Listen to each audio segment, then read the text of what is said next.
À l'orée d'une grande forêt vivait un pauvre bûcheron, sa femme, qui n'était pas la mère des petits, et ses 2 enfants. Le garçon s'appelait Hansel et la fille Gretel. La famille ne mangeait guère. Voilà une année que la famine régnait dans le pays et que le pain lui-même vint à manquer. Le bûcheron ruminait des idées noires dans son lit et remâchait ses soucis. Il dit à sa femme : « Qu'allons-nous devenir ? Comment nourrir nos pauvres enfants quand nous n'avons plus rien pour nous-mêmes ? » « Eh bien, mon homme, dit la femme, sais-tu ce que nous allons faire ? Dès l'aube, nous conduirons les enfants au plus profond de la forêt, nous leur allumerons un feu et leur donnerons à chacun un petit morceau de pain. Puis nous irons à notre travail et les laisserons seuls. Ils ne retrouveront plus leur chemin et nous en serons débarrassés. » Cette femme n'aimait pas les enfants du bûcheron. « Non, femme, dit le bûcheron, je ne ferai pas cela. Comment pourrais-je me résoudre à laisser nos enfants tout seuls dans la forêt ? Les bêtes sauvages ne tarderaient pas à les dévorer. »« Oh, fou !» rétorqua-t-elle. « Tu préfères donc que nous mourions tous de faim ? Alors, il ne te reste qu'à raboter les planches de nos cercueils. » Elle n'eut de cesse jusqu'à ce qu'il acceptât. « Mais j'ai quand même pitié de ces pauvres enfants, » dit le bûcheron. Les 2 petits n'avaient pas pu s'endormir tant ils avaient faim. Ils avaient entendu ce que la marâtre disait à leur père. Gretel pleura des larmes amères et dit à son frère : « C'en est fait de nous !»« Du calme, Gretel, ne t'en fais pas. Je trouverai un moyen de nous en tirer. » Quand les parents furent endormis, il se leva, enfila ses habits, ouvrit la chatière et se glissa dehors. La lune brillait dans le ciel et les graviers blancs, devant la maison, étincelaient comme des diamants. Hansel se pencha et en mit dans ses poches, autant qu'il put. Puis il rentra dans la maison et dit à Gretel : « Aie confiance, chère petite sœur, et dors tranquille. Dieu ne nous abandonnera pas. » Et lui-même se recoucha. Quand vint le jour, avant même que le soleil ne se levât, la femme réveilla les 2 enfants. « Debout, paresseux ! Nous allons aller dans la forêt pour y chercher du bois. » Elle leur donna un morceau de pain à chacun et dit : « Voici pour le repas de midi. Ne mangez pas tout avant, car vous n'aurez rien d'autre. » Comme les poches de Hansel étaient pleines de cailloux, Gretel mit le pain dans son tablier. Puis ils se mirent tous en route pour la forêt. Au bout de quelque temps, Hansel s'arrêta et regarda en direction de la maison. Et sans cesse, il répétait ce geste. Le père dit : « Que regardes-tu, Hansel ? Et pourquoi restes-tu toujours en arrière ? Fais attention à toi et n'oublie pas de marcher. »« Ah, père, dit Hansel, je regarde mon petit chat blanc qui est perché là-haut sur le toit et je lui dis au revoir. » La femme dit : « Fou que tu es ! Ce n'est pas le chaton, c'est un reflet de soleil sur la cheminée. » Hansel, en réalité, n'avait pas vu de chat. Mais à chaque arrêt, il prenait un caillou blanc dans sa poche et le jetait sur le chemin. Quand ils furent arrivés au milieu de la forêt, le père dit : « Maintenant, les enfants, ramassez du bois. Je vais allumer un feu pour que vous n'ayez pas froid. » Hansel et Gretel amassèrent des brindilles au sommet d'une petite colline. Quand on y mit le feu et qu'il eut bien pris, la femme dit : « Couchez-vous auprès de lui, les enfants, et reposez-vous. Nous allons abattre du bois. Quand nous aurons fini, nous reviendrons vous chercher. » Hansel et Gretel s'assirent auprès du feu, et quand vint l'heure du déjeuner, ils mangèrent leurs morceaux de pain. Ils entendaient retentir des coups de hache et pensaient que leur père était tout proche. Mais ce n'était pas la hache. C'était une branche que le bûcheron avait attachée à un arbre mort et que le vent faisait battre de ci, de là. Comme ils étaient assis depuis des heures, ils finirent par tomber de fatigue et s'endormirent. Quand ils se réveillèrent, il faisait nuit noire. Gretel se mit à pleurer et dit « Comment ferons-nous pour sortir de la forêt ?» Hansel la consola. « Attends encore un peu, dit-il, jusqu'à ce que la lune soit levée. Alors, nous retrouverons notre chemin. » Quand la pleine lune brilla dans le ciel, il prit sa sœur par la main et suivit les petits cailloux blancs. Ils étincelaient comme des écus d'or et indiquaient le chemin. Les enfants marchèrent toute la nuit, et quand le jour se leva, ils atteignirent la maison paternelle. Ils frappèrent à la porte. Lorsque la femme eut ouvert la porte, et quand elle vit que c'était Hansel et Gretel, elle dit « Méchants enfants, pourquoi avez-vous dormi si longtemps dans la forêt?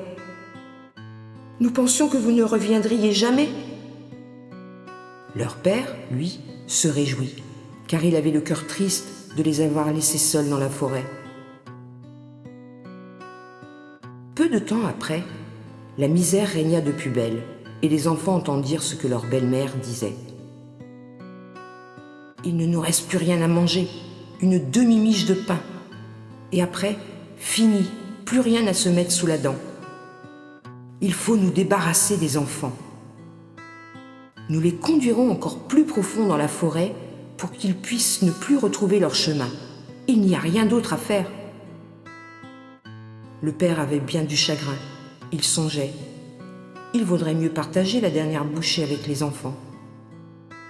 Mais la femme ne voulut rien entendre et lui fit 1000 reproches. « Tu as été d'accord la première fois, donc nous recommencerons. » Les enfants n'étaient pas encore endormis. Ils avaient tout entendu. Quand les parents furent plongés dans le sommeil, Hansel se leva avec l'intention d'aller ramasser des cailloux comme la fois précédente. Mais la méchante femme avait verrouillé la porte et le garçon ne put sortir. Il consola cependant sa petite sœur.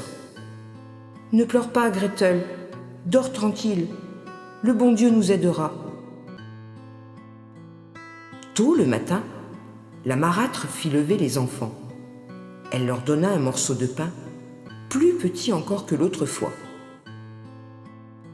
Sur la route de la forêt, Hansel les mietta dans sa poche.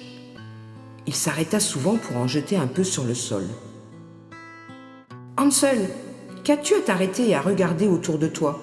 dit le père. « Va ton chemin. » « Je regarde ma petite colombe sur le toit pour lui dire au revoir, » répondit Hansel. « Fou !» dit la femme. « Ce n'est pas la colombe, c'est le soleil qui fait des reflets sur la cheminée. » Hansel, cependant, continuait à semer des miettes de pain le long du chemin.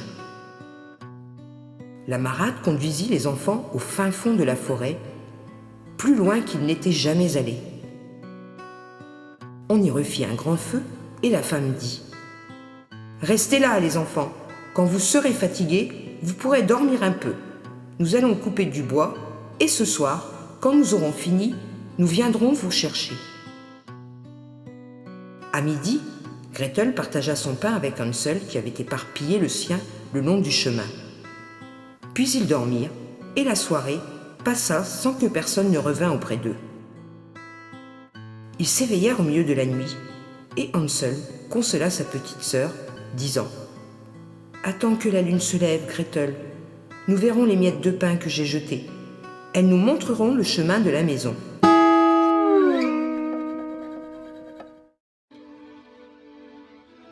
Quand la lune se leva, ils se mirent en route. Mais plus de miettes de pain. Les 1000 oiseaux des champs les avaient toutes mangées. Les deux enfants marchèrent toute la nuit et le jour suivant, sans trouver à sortir de la forêt. Ils mouraient de faim, n'ayant à se mettre sous la dent que quelques baies sauvages.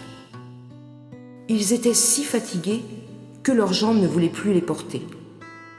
Ils se couchèrent au pied d'un arbre et s'endormirent. 3 jours s'étaient déjà passés depuis qu'ils avaient quitté la maison paternelle. Ils continuaient à marcher, s'enfonçant toujours plus profond dans la forêt.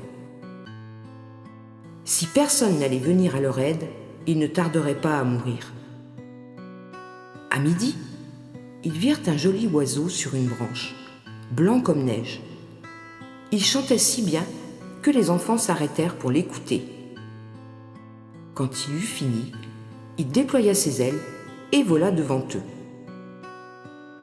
Ils le suivirent jusqu'à une petite maison sur le toit de laquelle le bel oiseau blanc se percha. Quand ils s'en furent approchés tout près, ils virent qu'elle était faite de pain d'épices et recouverte de gâteaux et de bonbons. Les fenêtres étaient en sucre. « Nous allons nous mettre au travail, » dit Hansel, « et faire un repas béni de Dieu. Je mangerai un morceau du toit, ça a l'air d'être très bon. » Hansel grimpa sur le toit et en arracha un petit morceau pour goûter. Gretel se mit à lécher les carreaux. On entendit alors une voix douce qui venait de la chambre. « Qui va là? Et qui donc mange ma maison ?» Les enfants répondirent. « C'est le vent qui fait ce bruit. » Et ils continuèrent à manger sans s'inquiéter davantage. Hansel, qui trouvait le toit fort bon, en fit tomber un gros morceau par terre. Et Gretel découpa une vitre en entière, s'assit sur le sol et se mit à la manger. La porte, tout à coup, s'ouvrit et une femme, vieille comme les pierres, s'appuyant sur une canne, sortit de la maison. Hansel et Gretel eurent si peur qu'ils laissèrent tomber tout ce qu'ils tenaient dans leurs mains. La vieille secoua la tête et dit « Hé, chers enfants, qui vous a conduit ici? Entrez, venez chez moi, il ne vous sera fait aucun mal. » Elle les prit tous deux par la main et les fit entrer dans la maisonnette. Elle leur servit un bon repas, du lait et des beignets avec du sucre, des pommes et des noix. Elle prépara ensuite 2 petits lits. Hansel et Gretel s'y couchèrent. Ils se croyaient au paradis. Mais l'amitié de la vieille dame n'était qu'apparente. En réalité, c'était une méchante sorcière à la recherche d'enfants. Elle n'avait construit la maison de pain d'épices et de sucre que pour les attirer. Quand elle en prenait un, elle le tuait, le faisait cuire et le mangeait. Pour elle, c'était alors jour de fête. La sorcière avait les yeux rouges. Elle ne voyait pas très clair et était très laide. Mais elle avait un instinct très sûr, comme les bêtes, et sentait venir de loin les êtres humains. Quand Hansel et Gretel s'étaient approchés de sa demeure, elle avait ri méchamment et dit d'une voix mielleuse « Ceux-là, je les tiens. Il ne faudra pas qu'ils m'échappent. » À l'aube, avant que les enfants ne se soient éveillés, elle se leva. Quand elle les vit qui reposaient si gentiment, avec leurs bonnes joues toutes roses, elle murmura « Quel bon repas je vais faire !» Elle attrapa Hansel de sa main rêche, le conduisit dans une petite étable et l'enferma dans une cage. Il eut beau crier, cela ne lui servit à rien. La sorcière s'approcha ensuite de Gretel, la secoua pour la réveiller et cria « Debout, paresseuse! Va chercher de l'eau et prépare quelque chose de bon à manger pour ton frère. Il est enfermé à l'étable et il faut que tu l'engraisses. Quand il sera à point, je le mangerai. » Gretel se mit à pleurer, mais cela ne servait à rien. Elle fut obligée de faire ce que lui demandait l'ogresse. On prépara pour le pauvre Hansel les plats les plus délicieux. Gretel, elle, n'eut droit qu'à de misérables restes. Tous les matins, la vieille se glissait jusqu'à l'étable et disait « Hansel, tends tes doigts, que je vois si tu es déjà assez gras. » Mais Hansel tendait un petit os, et la sorcière, qui avait de mauvais yeux, ne s'en rendait pas compte. Elle croyait que c'était vraiment le doigt de Hansel, et s'étonnait qu'il n'engraissait point. Quand 4 semaines furent passées, et que l'enfant était toujours aussi maigre, elle perdit patience et décida de ne plus attendre. « Hola, Gretel !» cria-t-elle. « Dépêche-toi d'apporter de l'eau. Que Hansel soit gras ou maigre, c'est demain que je le tuerai, que je le mangerai. »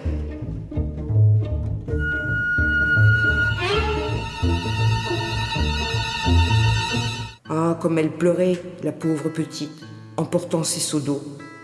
Comme les larmes coulaient le long de ses joues. « Dieu, aide-nous donc !» s'écria-t-elle. « Si seulement les bêtes de la forêt nous avaient dévorés, au moins nous serions morts ensemble. »« Cesse de te lamenter, » dit la vieille. « Ça ne te servira à rien. »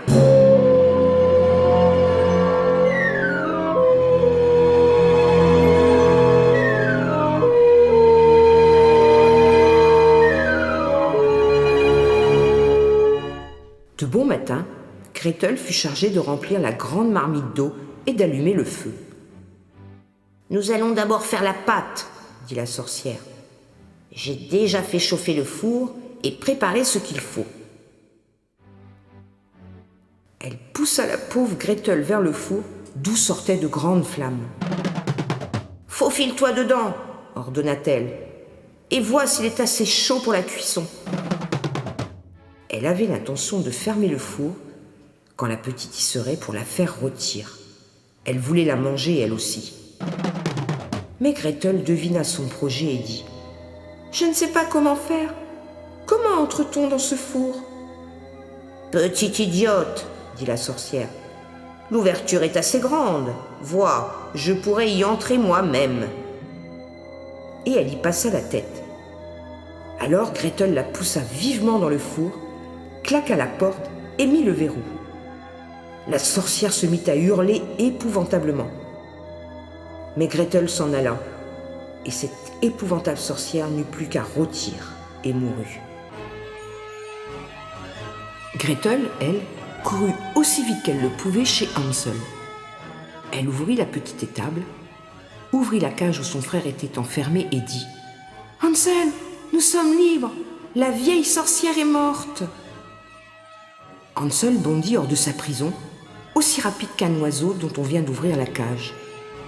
Comme ils étaient heureux, comme ils se prirent par le cou, dansèrent et s'embrassèrent. N'ayant plus rien à craindre, ils pénétrèrent dans la maison de la sorcière. Dans tous les coins, il y avait des caisses pleines de perles, de diamants et de pièces. « C'est encore mieux que mes petits cailloux, » dit Hansel en remplissant ses poches. Et Gretel ajouta : « Moi aussi je veux en rapporter à la maison. » Et elle en mit tant qu'elle put dans son tablier. « Maintenant il nous faut partir, » dit Hansel, « si nous voulons fuir cette forêt ensorcelée. » Au bout de quelques heures, ils arrivèrent sur les bords d'une grande rivière. « Nous ne pourrons pas la traverser, » dit Hansel. « Je ne vois ni passerelle ni pont. »« On n'y voit aucune barque non plus, » dit Gretel. « Mais voici un cygne blanc. Si je lui demande, il nous aidera à traverser. » Elle cria : « Petit cygne, nous sommes Hansel et Gretel. Il n'y a ni barque, ni pont. Fais-nous passer de l'autre côté de la rivière, s'il te plaît. » Le petit cygne s'approcha et Hansel se mit à califourchon sur son dos. Il demanda à sa sœur de prendre place à côté de lui. « Non, » répondit-elle, « ce serait trop lourd pour le cygne. Nous traverserons l'un après l'autre. » La bonne petite bête les mena ainsi à bon port. Quand ils eurent donc passé l'eau sans dommage, ils s'aperçurent au bout de quelque temps que la forêt leur devenait de plus en plus familière. Finalement, ils virent au loin la maison de leur père. Ils se mirent à courir, se ruèrent dans la chambre de leurs parents et sautèrent au cou de leur père. L'homme n'avait plus eu une seule minute de bonheur depuis qu'il avait abandonné ses enfants dans la forêt. Sa femme était morte. Gretel secoua son tablier et les perles, les diamants et les pièces roulèrent à travers la chambre. Hansel en sortit d'autres de ses poches, par poignées. C'en était fini des soucis. Et ils vécurent heureux tous ensemble.